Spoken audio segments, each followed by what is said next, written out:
গোৱালপাৰা জিলাৰ অধীনস্থ দুবপাৰা গাঁৱত পাটশিল্প এক বিখ্যাত শিল্পকলা হয় আৰু এই শিল্পকলাৰ জৰিয়তে তৈয়াৰ কৰা পাটি ভাৰতবৰ্ষৰ বিভিন্ন ৰাজ্যত বিক্ৰী কৰা হয়।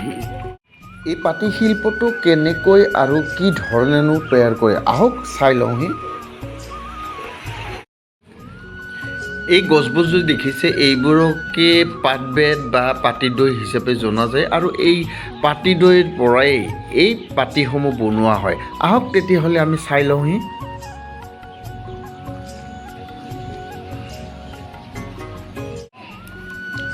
এনেদৰে কেঁচা পাটিবেতসমূহ কাটি অনাৰ পিছত সৰু সৰুকৈ লোৱাৰ পিছতে এইবোৰ ৰ'দত শুকাবলৈ দিয়া হয়।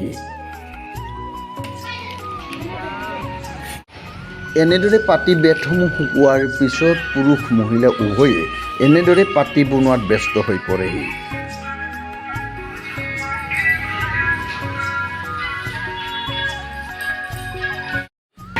গৰমৰ দিনত ব্যৱহাৰ কৰা আমাৰ শীতল পাটি কটখনি এওঁলোকে তৈয়াৰ কৰাৰ উপৰি বৰ্তমান সময়ত বিভিন্ন টুপি চেণ্ডেল ইত্যাদি তৈয়াৰ কৰি অৰ্থনৈতিকভাৱে খুব লাভৱান হৈছে।